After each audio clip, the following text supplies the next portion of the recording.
ఇప్పుడు varicose veins కు శాశ్వత పరిష్కారం మేవెల్ మెడికల్ సెంటర్ లో ఒకే ఒక గంటల నొప్పి లేని ఆధునిక లేజర్ చికిత్స డాక్టర్ కన్సల్టేషన్ మరియు ఉచిత కళ్ళ డాక్టర్ స్క్రీనింగ్ కోసం కాల్ చేయండి 8121800400 అలాగే प्रधानमंत्री के राष्ट्रपति का सबू को सदन को राम राम राम राम। सर, जिस तरीके से हमारे प्रेसिडेंटल जो स्पीच हुई, पहली बार देश के एक आदिवासी क्षेत्र से आदिवासी महिला को इस पद पे लाकर, मैंने बहुत सारे लोगों का ये स्पीच सुना कि महिलाओं का आरक्षण बिल ये सदन में आना चाहिए। मुझे आप बताइए, ये पद के लिए तो कोई आरक्षण नहीं है, फिर भी एक आदिवासी क्षेत्र में काम करने वाली महिला को इस बड़े पद पे लाकर प्रेसिडेंटल बनाकर हमारी जैसी महिलाएं, युवक महिलाएं, इस देश की पिछड़ी महिलाएं, उनको सम्मानित करने का काम हमारे देश के प्रधानमंत्री जी ने किया। आरक्षण आना चाहिए, सभी महिलाएं, सभी पुरुष भाई हमारे साथ हैं कि आरक्षण इस सदन में आना चाहिए, उसका स्वागत करेंगे। पर उसके अलावा अगर इस सदन में आज अगर हम देखते हैं तो जितने सालों से ये सदन बना हुआ है, ये पहली बार मोदी जी की सरकार में हुआ है कि इतने बड़े संख्या में महिलाएं रिप्रेजेंट कर रही हैं हमारे देश के अलग अलग क्षेत्रों को। ये क्रेडिट जाता है बिना आरक्षण के।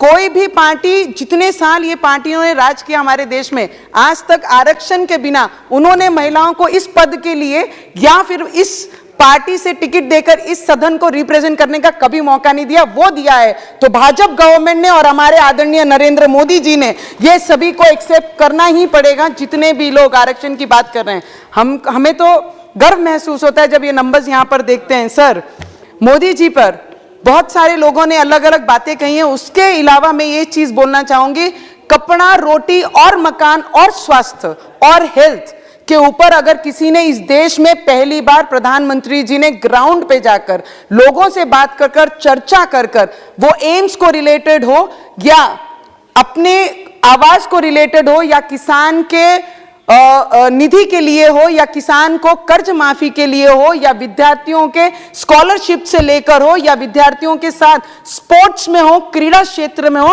हर क्षेत्र को अंडरलाइन करके इस देश के प्राइम मिनिस्टर जी ने ये देश का हर व्यक्ति आगे बढ़ना चाहिए, ना कि पॉलिटिकल बैकग्राउंड को बिलोंग करने वाले लोगों को आगे बढ़ाने का काम उन्होंने नहीं। उन्होंने एक काम किया है, जो जरूरतमंद है, जिन्हें आवाज नहीं, उन्हें आवाज देने का काम किया है। किसानों को कर्ज माफी करके उन्हें आगे बढ़ाने का काम किया है। किसानों को वर्षाना जो 6,000 रुपया दिया वो देकर उनको मदद करने का काम किया है। हेल्थ सेक्टर में और एम्स देकर, मेडिकल कॉलेजेस देकर, अब आने वाले समय में प्रेसिडेंटल स्पीच में जो नर्सिंग कॉलेजेस देकर आने वाले समय में सिस्टर ब्रदर्स को और उपलब्ध कराने के लिए उनके लिए जो फैसिलिटी दी जा रही है, जॉब्स अपॉर्चुनिटीज बनाई जा रही हैं, उन्हें भी ध्यान रखना चाहिए। सभी ऑपोजिशन वाले जब भी बोलते हैं तो यही चीजें टारगेट करते हैं कि मोदी जी को किस पॉइंट पे पकड़ना है, किस पॉइंट पे नहीं बोलना है। सर, मैं आपको इतना बताना चाहूंगी कि डिजिटल आज देश में अगर कोई लाया है तो ठेले वालों से लेकर, भाजी वालों से लेकर, बड़े व्यापारियों से लेकर, प्राइवेट सेक्टर में लेकर डिजिटल अगर कोई नॉन लोगों में कराए, रूरल एरिया में भी लोड गाड़ियों पे, ठेलों पर आज QR कार्ड करके स्कैन करके आप 50 रुपए 20 रुपए देना भी अगर किसी ने इस देश को सिखाया है तो वो मोदी जी ने ही सिखाया है। टैक्स ईमानदारी से अगर भरना है, अगर वो किसी ने सिखाया तो हमारे मोदी जी ने ही सिखाया है। सर, हमारे महाराष्ट्र में 33 महीने की गवर्नमेंट थी, सरकार थी। आमच्या महाराष्ट्रामध्ये 33 महीन्याची सरकार में हनुमान जी का नाम लेना और राम जी का नाम लेना बहुत बड़ा गुनाह था।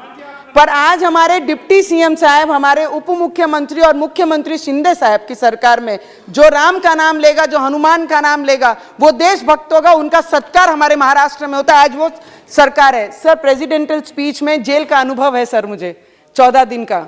ये महाराष्ट्र गवर्नमेंट ने, उद्धव ठाकरे जी की गवर्नमेंट ने मुझे जेल में डाला था तभी, जब गरीब लोग वहां पर जो कोई कारण से अरेस्ट हुए हैं या उनकी बेल हो चुकी है, पर बेल बॉन्ड भरने के लिए जिनके पास पैसे नहीं है उसका भी प्रावधान या इस समय हमारे प्रेसिडेंटल स्पीच में उन्होंने बताया है। वो सच में जेल में अगर देखेंगे तो बहुत ज्यादा तकलीफ में वो महिलाएं उस जेल में रहती हैं जिनके पास 5,000 बेल बॉन्ड भरने के लिए नहीं है या 10,000 रुपये बेल बॉन्ड भरने के लिए नहीं है। हमारे देश के प्रधानमंत्री जी का नारा है, ना खाऊंगा ना खाने दूंगा। इस तरीके की सोच रखने वाले पहले प्रधानमंत्री हमारे देश को मिले हैं। सर, कई लोग भारत जोड़ो निकले थे, सर वेरी इंपॉर्टेंट, क्योंकि हम देश के युवा एज ए रिप्रेजेंटेटिव है, ये बोलना बहुत जरूरी है। कई लोग भारत जोड़ने निकले थे। मुझे बताइए, भारत के इस देश के लोगों ने कभी भारत को टूटने दिया? कभी टूटने नहीं दिया। जो जोड़ने निकले थे ना, कोई चीज टूटी नहीं तो उसे जोड़ने कैसे निकल सकते हैं? ये पहला प्रश्न उनको मेरा है सदन के माध्यम से।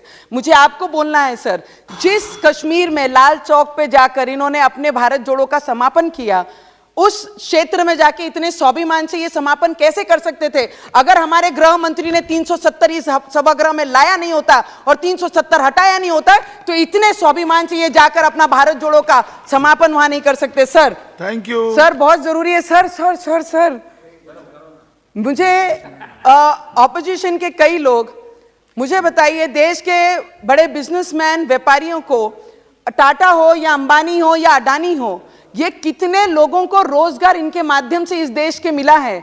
मुझे ऑपोजिशन को एक प्रश्न पूछना है।